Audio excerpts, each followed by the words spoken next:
Merci d'être avec nous sur Radio J, merci de nous rejoindre et elle est avec nous en studio, l'avocate, notre chroniqueuse Rachel Flore-Pardo. Bonjour Rachel Flore. Bonjour Ilana. Alors ce matin Rachel Flore, vous souhaitiez nous parler d'un anniversaire. Oui, aujourd'hui ce sont les 20 ans du Safer Internet Day, la journée de mobilisation internationale pour un Internet plus sûr. Cela fait déjà 20 ans qu'on tente de le réguler et autant qu'il change nos vies, la façon dont on s'informe, celle dont on se lie aux autres. Et ces dernières semaines encore, l'arrivée du nouveau-né ChatGPT vire au phénomène de société. Le modèle de langage développé par OpenAI est le service à la croissance la plus fulgurante de l'histoire d'Internet. Il suscite un enthousiasme débordant, rend des services extraordinaires et facilite encore l'accès à l'information.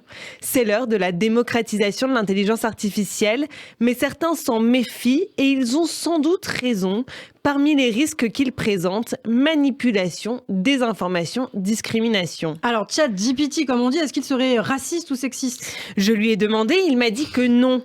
Je lui ai aussi demandé s'il était féministe et il m'a dit qu'il n'a pas de position politique ou personnelle, que son objectif est de fournir des informations fiables et objectives sans aucune intention discriminatoire ou biaisée. Puis il a précisé « Je suis programmé pour respecter les principes de l'égalité des sexes et de la non-discrimination ». ChatGPT serait de gauche? C'est ce que craignent des personnalités du mouvement conservateur américain qui le jugent trop woke. Alors je lui ai demandé s'il pouvait véhiculer des biais sexistes. Et la réponse est oui.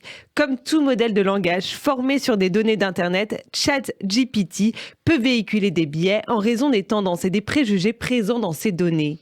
Oui, on ne le sait que trop bien, Internet regorge de contenus haineux et discriminatoires. En réalité, une intelligence artificielle impartiale relève de l'utopie. L'intelligence artificielle est intrinsèquement biaisée. Elle est entraînée sur des données qui ont été sélectionnées, filtrées par des scientifiques en manque de diversité. Et ces données sont aussi collectées dans le passé et peinent à intégrer les derniers mouvements de société. La connaissance de ChatGPT du monde après 2021 est limitée. Il ne sait pas qu'en Iran, les manifestants scandent « Femme, vie, liberté ». Alors, comme de nombreux robots avant lui, ChatGPT avait initialement intégré des préjugés qui discriminent ceux qui sont déjà discriminés. OpenAI a donc tenté de les écarter, d'intégrer des garde-fous pour refuser les demandes inappropriées. Mais certains utilisateurs ont réussi à les contourner. Les biais cognitifs n'épargnent donc pas l'intelligence artificielle. ChatGPT est sexiste et raciste. C'est normal, il est comme nous. Alors, une question se pose. L'intelligence artificielle doit-elle prendre parti, s'engager ou refléter notre société telle qu'elle est, au risque de nous y cantonner et de voir les inégalités existantes amplifiées ? Plus elle se démocratise, plus la qualité de l'information produite par l'intelligence artificielle va devenir un enjeu politique sensible. En France, le Comité national pilote d'éthique du numérique est saisi. Et au niveau européen, un règlement doit encadrer son usage. Alors si ChatGPT soulève de nouveaux enjeux, Rachel Flore, les vieux combats pour un Internet sans crainte restent d'actualité. Et oui, ça fait 20 ans qu'on se bat contre la haine en ligne, qu'on tâtonne, qu'on avance, mais qu'on n'y arrive pas. On s'y est presque habitué aux injures sur le net. En ligne, nos lois restent inappliquées. L'État ne parvient pas à asseoir son autorité. Aujourd'hui encore, on est impuissant face aux cyberviolences. On n'arrive pas à les arrêter, à protéger les victimes, à stopper le harcèlement, à prévenir la diffusion de contenus intimes, de deepfakes, de dick pics.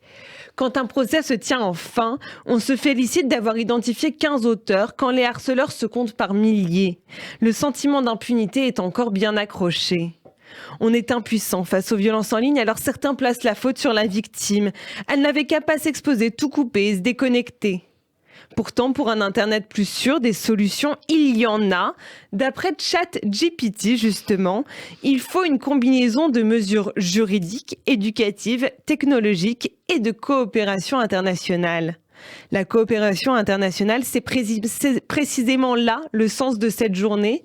Rappeler collectivement avec force une volonté trop souvent abandonnée, celle de pouvoir surfer sur Internet en sécurité.